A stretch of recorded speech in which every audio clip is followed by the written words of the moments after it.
Eu tô tenso, cara. Eu tô tenso. Eu, porque gosto de política também, gosto demais da política. Eu tô tenso com a eleição, né, ansioso por esse resultado, louco para que chegue logo o dia 30, para ver o que vai acontecer. Está muito acirrada a disputa, né, há uma briga deliberada entre as direções de campanha, fake news de todos os lados. Não dá para dizer que é só de um lado, não, é todo lado tem fake news. Tem coisa ruim de um lado, coisa ruim do outro, coisa boa de um lado, coisa boa do outro. Olha, eleição como essa, o Brasil nunca tinha visto. Eu não acredito que tenha havido alguma eleição tão disputada, pelo menos na mídia, com a presença das redes sociais como essa. O que tu acha, Juba? Quando a gente estava juntos ali na cobertura, não é, Calão? Já se vislumbrou aquela situação de avanço que os institutos de pesquisa não pegaram de última hora do Bolsonaro e dos candidatos também apoiados por ele, mas se vislumbrou também que o resultado do segundo turno seria não uma reedição, mas um placar ainda mais apertado do que aquele apontado entre Dilma e Aécio, né? Então parece que a gente realmente caminha para isso, e essa polarização bem dura também na vida social, na vida de relação da gente, no dia a dia, da igreja, dos vizinhos, do trabalho, né?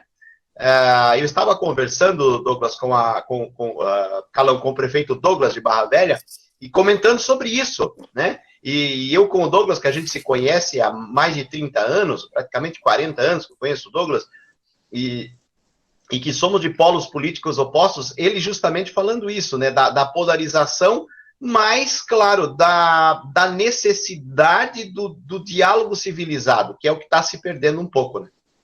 Verdade, verdade. Você viu, ontem viralizou uma senhora no final da missa, né, enfrentando o padre que fechava a missa com uma reza... Fazenda Rio Grande, no Paraná. Fazenda Rio Grande, na Grande Curitiba, fazendo a sua homilia, encerrando a missa. De repente a mulher levantou-se pedindo que o padre não pedisse voto para o Lula. O Scheller, né, aliás, o arcebispo de São Paulo, também foi para a rede social pedir um pouco de calma, pedir um pouco de tranquilidade para o povo, e o povo caiu de pau nele, inclusive, porque ele estava de vermelho, que é a roupa dos cardeais, né? Então, eu disse isso hoje na abertura do programa, e quero reforçar, como você também já está falando aqui, que nós não podemos deixar que toda esta violência que acaba aflorando nas campanhas políticas afetem a nossa relação, especialmente com a família, com a igreja, com os amigos, com os colegas de trabalho. Eu acho que é hora de dar uma segurada, pelo menos nós aqui. Vamos segurar, gente. Nós vamos continuar vivendo um do lado do outro. A campanha acaba e você vai voltar a encontrar o seu familiar que você desaforou, inclusive às vezes pela rede social, não teve coragem de falar na frente, na cara, foi na rede social e detonou um parente, às vezes até irmão brigando, discutindo em rede social. Isso não vai resultar em nada, isso não vai trazer nenhum futuro para o Brasil. Nós temos que cuidar, tendo as suas posições, claro, mantendo a sua opinião, mas respeitando a opinião alheia. E, se possível, vou dizer uma coisa para ti, não vá de encontro, não vá no embate sobre uma posição mais forte daquele seu interlocutor. Alivia! Cada um fala um pouquinho, mas vamos por coisas mais light. Dá para ter coisas engraçadas na campanha, dá para fazer um meme da campanha, né, Gilvan? Inclusive eu e o Jefferson Luiz Godina Marazu, nós caímos na porrada aí na frente da rádio, a gente se jogou aí no asfalto, fomos rolar até lá na loja do 10 lá. Só que assim, né, o problema é que eu apanho, né, porque olha o tamanho do homem. O homem é forte, o homem é forte. Eu tenho certeza que é uma brincadeira sua, mas é isso aí, Juba. A gente que já milita na política há mais tempo, sabe que... E aí nós temos que cuidar bastante, porque realmente, poxa, eu nunca tinha visto isso. Ô, Calão... Tem muito tempo de vida pública, de política. Já quer direito de ter resposta. Eu costumo dizer que levantando desde a mão 7 anos da manhã eu já entrego santinho. Tanto que eu gosto de política. Agora, esse ano, pá, nunca vi uma política igual essa. O que foi, Godinho? Tu bateu no Gilvan, é? Tô levantando a mão aqui, o Robert vai falar. O que foi o Robert? Concedeu o direito de resposta aqui. Concedeu o direito de resposta? O que foi? Não, falando aí com o Gilvan, na semana passada ainda a gente, claro, cada um tem um seu lado, cada um defende um lado, mas foi a mensagem que eu mandei pro Gilvan ainda, e a resposta do Gilvan foi a melhor, né? Que a gente não se deixa levar a nossa amizade por uma política, por futebol ou por qualquer divergência de religião. Que a gente continue com a nossa amizade e saber lidar com as diversas situações, né? Claro, nós temos que entender que as pessoas têm posições diferentes, antagônicas. Isso vai acontecer não só na eleição, na vida. Por exemplo, ano que vem o Calão que se cuida que o Vasco tá voltando pra elite. É 6 pontos a menos que o Flamengo. Empatou o Vasco, hein? Empatou o Vasco, que coisa, hein? O Vasco não ganha mais de ninguém mesmo. O que diz o UOL, a Folha, que é um site da Folha, que é o grupo UOL aqui, sobre o debate de ontem. Quem venceu o debate entre Bolsonaro e Lula? Eu vou perguntar para o Gilvan, mas primeiro vou ver aqui o que dizem os comentaristas, os colunistas da Folha e do UOL. José Roberto de Toledo, acho que foi claramente dividido, diz ele. O debate, no geral, foi claramente dividido. O primeiro bloco, claramente a favor do Lula, o segundo foi equilibrado e o terceiro, claramente a favor do Bolsonaro. No geral, Lula terminou pior do que começou. Ainda teve mais avaliações positivas do que negativas. E Bolsonaro, meio que 0-0. Se foi Lula que venceu, foi por uma margem mínima, diz o José Roberto de Toledo. O Josias de Souza diz o seguinte: me arriscaria a dizer que não teve nocaute, mas Bolsonaro encostou o Lula de tal forma nas cordas na fase final do debate e Lula administrou tão precariamente seu tempo que me arriscaria a dizer que Bolsonaro venceu o debate por pontos. A cozinha do Bolsonaro funcionou bem melhor, avisou sobre o tempo, orientava quando deveria pedir direito de resposta. Alberto Bombig: acho que, na melhor hipótese para o Lula, foi um empate. Eu apostaria num empate. Acho que Lula começou melhor, mas no final ficou nervoso. Do mesmo modo que Bolsonaro foi enredado pelo Lula no primeiro bloco, o Bolsonaro enredou o Lula no tema da Petrobras. O Lula ter consumido tanto tempo dele no último bloco e entregado mais de 5 minutos foi um erro estratégico. Eu acho que o Bolsonaro teve uma vitória relativa, porque a expectativa da campanha dele era baixíssima. Eles estavam pessimistas e inseguros, achando que pudessem sofrer um massacre. E não foi o que a gente viu. Acho que estava bem equilibrado. Daisy Siocari, também colunista do UOL. Quem se saiu melhor é difícil. Acho que os dois tiveram bons momentos e maus momentos, mas talvez a grande diferença nesse debate tenha sido o mau tempo que o Lula não soube administrar. Deixou 7 minutos para Bolsonaro falar o que quisesse. O Lula, no primeiro bloco, começou mais agressivo, incisivo, foi um bom momento. Perdeu a voz ao longo do debate, então em alguns momentos ficou muito difícil entender o que ele estava querendo dizer. E o fechamento do Lula foi melhor. Mas Bolsonaro teve os 7 minutos e não perdeu a calma. Ele conseguiu se manter tranquilo até o final do debate, e isso foi um ponto positivo. Leonardo Sakamoto: o debate terminou em empate, diz ele. Bom para Lula, que está à frente das pesquisas. O petista determinou a agenda do primeiro bloco, pautando a pandemia e jogando as mortes por Covid nas costas de seu adversário. No segundo bloco, com as perguntas dos jornalistas, os dois tiveram um desempenho semelhante. Destaque para a irritação de Bolsonaro diante da corrupção, entre a corrupção do Petrolão, do PT e do seu orçamento secreto. No terceiro, foi a vez do presidente, mais soltinho, impor a pauta de corrupção e colocar Lula na defensiva. Mais irritado e cansado, o petista não controlou seu tempo. Isso garantiu 5 minutos para Jair falar sem interrupção. O Ricardo Cocho: se depender do debate deste domingo, as próximas pesquisas vão repetir as anteriores. Como Lula e Bolsonaro repetiram apenas o que já vinham falando nos programas de TV e nos comícios, com os olhos mais voltados no retrovisor do que no horizonte, sem apresentar nada de novo, nem cometerem nenhum erro grosseiro. O cenário eleitoral não deve mudar. Quem vota Lula vai dizer que Lula foi melhor, quem vota Bolsonaro vai achar que Bolsonaro foi melhor. Thales Faria diz que o ex-presidente venceu o primeiro bloco disparado e que no segundo bloco Bolsonaro venceu. O bloco seguinte, de novo, enfrentamento cara a cara entre os candidatos, ficou no empate. Cristina Tardáguila: desinformação apareceu na boca dos presidenciáveis diversas vezes, mas candidatos não se posicionaram com clareza sobre lei anti-fake news. Lula e Bolsonaro perderam a oportunidade de ser claros sobre como acham que as notícias falsas devem ser combatidas. Chico Alves diz que no debate que teve, enfim, o esperado confronto entre Lula e Bolsonaro, os dois produziram um grande anticlímax. Os presidenciáveis se preocuparam mais com caras e bocas e com o ângulo da câmera do que com o conteúdo do que passaram e falaram ao espectador. Qual foi a tua expectativa? Qual era a tua expectativa e qual foi a tua visão do debate, Gilvan? Calão, acredito que todos esses colunistas aí expressam muito bem a realidade daquilo que a gente viu ontem. Eu gostei particularmente do formato do debate, desse confronto aberto. Imagine para o sistema nervoso de ambos, Calão, imagine nós dois numa arena com pensamentos opostos. Por exemplo, o primeiro que coloca a mão no ombro do outro. Isso é uma guerra de nervos, né? Porque para você levantar e dar um tapa no outro é 2 toques. Verdade. Então verdade. teve esse formato, confrontou muito bem ambos, são 2 visões ideológicas distintas. O que eu acredito, Calão, eu não saberia como fazer, mas o que eu acredito é que deveríamos ter, a partir de agora, em qualquer uma dessas emissoras ou organizadoras, um sistema de checagem daquilo que ambos falam. Porque fica aquelas frases feitas, a gente chama hoje, né, Calão, de lacrações. As lacrações ficam no ar e você não sabe se a pessoa está falando a verdade ou não. Eu não saberia como fazer, mas teria que ter uma checagem. Desmatamento, por exemplo. Quem desmatou mais? Vamos checar, vamos ver quem é que realmente está com a informação, né? Teria que ser algo a ser aperfeiçoado, né? Um formato ainda melhor. No mais, o que os colunistas estão falando é isso mesmo. O Lula pautou o primeiro bloco até o segundo, a metade, e depois o Bolsonaro administrou o tempo e teve mais tempo ao final, claramente. Bolsonaro menos pilhado ao final.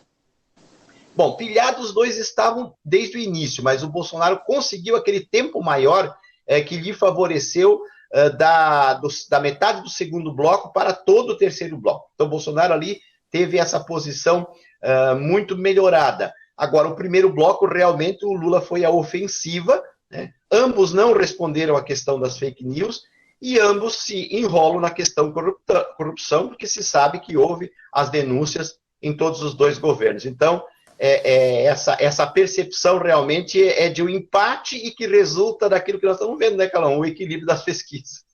Verdade, um debate equilibrado, uma pesquisa equilibrada, uma eleição equilibrada. Agora vamos falar eu e você das fake news. Você é um jornalista, você esteve na faculdade, você se formou, você tem uma visão do que é o jornalismo. Será que o TSE está acertando a mão, Gilvan, ao barrar, né, vamos dizer assim, o direito? Eu acho que, eu não sei se esse combate à fake news do TSE, todo esse esforço do TSE para barrar as fake news, ele tem algum resultado, porque hoje não são mais as grandes emissoras que pautam, na maioria das vezes, esse debate. Quem pauta é a rede social, são os grupos de WhatsApp. Eu produzo um vídeo hoje aqui na minha casa, disparo na rede social e ele vai ser visto, depende do vídeo, claro, não estou dizendo estou dizendo que vários vídeos foram feitos assim, que são vistos por 100 milhões de pessoas, muito mais do que se ele fosse apresentado, às vezes, numa emissora de TV. Então, não sei de que forma vai se encontrar um caminho para combater esse tipo de coisa. Eu acho que mais fácil seria um libera geral do que uma tentativa escrota, sem competência, de uma justiça eleitoral que é uma jabuticaba brasileira, que só existe aqui, que não tem competência. Eu digo, quando não tem competência, não sabe fazer, não sabe como fazer, não tem gente, não tem material humano, não tem ferramentas e nem muita vontade, porque é assim mesmo que eles trabalham, para poder combater aquilo que eles falam que é um grande mal da eleição, que são as fake news. Então, qual seria a solução, Gilvan? Calão, o que você está falando nada mais é do que o famoso efeito travesseiro de pena, né? Você pega o travesseiro de pena em cima da montanha, solta no vento, não recolhe mais as penas. E esse é o fenômeno da rede social. E saindo aí da comunicação, né, Calão, indo para o lado direito, você sabe que os crimes de internet, o fenômeno da influência da internet nas nossas vidas, né, Calão, ele ainda não está positivado juridicamente, se é que um dia vai estar, porque demandas novas surgem a todo tempo e não dá tempo do legislador criar essas leis. Vai se criar uma lei muito en passant, né, muito superficial para penalizar esse tipo de situação. O libera geral seria uma das alternativas, mas também tem um conceito interessante, né, Calão, que tem a fake news e tem também a informação distorcida com base numa situação real. Sim. Que é você pensar, de repente, 2, 3 trechos da fala de A ou B e construir ali uma narrativa inexistente. Então a fala é real, mas o resultado do vídeo editado é fake. Quer dizer, é complexo de definir isso aí. Eu acho que essa ainda é mais fácil de poder definir, porque você tem com o que comparar. Você pega a fala original, né? Você pega a fala original, você pega a notícia original, há um fato que é público, notório, de conhecimento de todos, e aí você consegue analisar. Aí seria mais fácil, aí seria como você pegar o Código Penal. Matar alguém é proibido. Não se pode matar alguém. Está tipificado, é um crime, está no Código Penal, matar alguém. Aí tem suas qualificadoras, né? Enfim. É um pouco mais fácil. Agora, tem coisas que criam e desparramam através de grupos de WhatsApp e rede social. Como é que você consegue parar uma fake news no WhatsApp? Não existe essa possibilidade. Não existe. Só se botar meio Brasil na cadeia. Juvan, mas nós estamos aqui com o tempo esgotado da nossa conversa. Certo. Eu volto. Amanhã eu quero participar contigo no programa, se der tempo. Ô, Calão. Seguir com outros assuntos aí, para poder aqui falar dos nossos renomados anunciantes também. Diga aí, gordinho. Posso dar a opinião de quem venceu o debate ontem? Pode. Quem venceu o debate ontem, eu acho que foi a Rede Bandeirantes, que bateu o recorde como maior live jornalística do YouTube no Brasil. Os números foram impressionantes. 2,2 milhões de visualização do debate entre Lula e Bolsonaro nos estúdios da Band em São Paulo. A maior live jornalística da história, Jefferson. Verdade, isso aí que eu falei, a maior live da história. Isso aí, a maior live jornalística do YouTube no Brasil. Agora veja o que é isso também. Isso mostra um pouco. Você diz que é a grande vitória da Bandeirantes, mas não é da Bandeirantes. Isso mostra uma grande derrota para as grandes empresas de comunicação. Elas não têm mais o domínio. Hoje o sujeito vai procurar a Bandeirantes. Onde é que ele foi procurar o debate? Ele não foi na Bandeirantes. Eu não assisti na Bandeirantes. No YouTube. Eu assisti no YouTube. No YouTube, uma grande parcela da população assistiu no YouTube. Então, por quê? Isso não é uma vitória. A vitória foi em si, claro, promoveu o debate, ganhou essa audiência toda, mas mostra que cada vez mais os pequenos veículos, que cada vez mais essas redes de comunicação, as redes sociais, esse YouTube vai tomando um corpo tão grande, provando aquilo que nós falamos agora há pouco. Como é que você vai controlar agora uma informação numa rede dessa? Muito difícil. Juvan, amanhã você volta, Carlão, tá bom, por meu exemplo, a TV Bandeirantes, ela não tem sinal repetidor aqui no litoral norte catarinense. Por exemplo, se alguém quisesse assistir em TV aberta aqui, não conseguiria. Agora, nós vamos ter dois comentários sobre o debate. Um do Sérgio Moro e um do Rodrigo Maia. Pelo lado do Bolsonaro, o Sérgio Moro comenta. Pelo lado do Lula, o Rodrigo Maia comenta. Essa matéria do Rodrigo Maia, esse comentário do Rodrigo Maia foi extraído da página da Gleisi Hoffmann, presidente nacional do PT. Tá no ponto aí, meu caro Jefferson Luiz, essas opiniões de Sérgio Moro e de Rodrigo Maia. Vamos ouvir Sérgio Moro e vamos ouvir Rodrigo Maia, os dois comentando o debate de ontem à noite entre Lula e Bolsonaro. Bota no ar, vamos ouvir. Olha, sobre o debate, né, ficou claro que o ex-presidente Lula, infelizmente, não conseguiu responder perguntas importantes que são necessárias para o esclarecimento da população brasileira. Uma delas lá, por que o PT, em 14, 16 anos, quantos anos? 14 anos lá de governo, nunca transferiu os líderes do PCC, Marcola inclusive, para presídios federais de segurança máxima. Em 2006, nessa mesma cidade aqui, tiveram atentados terroristas perpetrados pelo PCC que vitimaram 59 policiais. E o governo da época estadual, hoje vice do Lula, Alckmin, e o próprio governo do PT, Lula, nunca realizaram as transferências. O que adianta ter presídio federal, como ele mencionou, que foi construído mesmo no governo dele, se o presídio não é utilizado para isolar as lideranças da maior organização criminosa do país? O Lula não explicou isso, não respondeu. Quando ele foi indagado pelo Josias de Souza sobre o Petrolão, ele não respondeu e mentiu. Quem nomeou os diretores da Petrobras? Paulo Roberto Costa, Nestor Severó, Renato Duque, que estão no núcleo da corrupção da Petrobras, que era suborno, sim, vinculado a um projeto de poder do governo do PT, foi o Lula, não foi o Conselho de Administração. O Conselho de Administração aprovava ou rejeitava o nome, mas a força do presidente da República, nomeando esses diretores, que inclusive confessaram os seus crimes, o Lula mentiu, porque foi ele que a caneta que assinou e aprovou o nome dessas pessoas. Inclusive, segundo os relatos, ele insistiu no nome do Paulo Roberto Costa, que tinha resistência dentro da administração. E isso o senhor se ofereceu para auxiliar o presidente? Olha, eu já falei claramente desde o início do primeiro turno. No primeiro turno, nós tínhamos o nosso candidato do União Brasil. Eu defendi o candidato do União Brasil, a Soraya Tronic.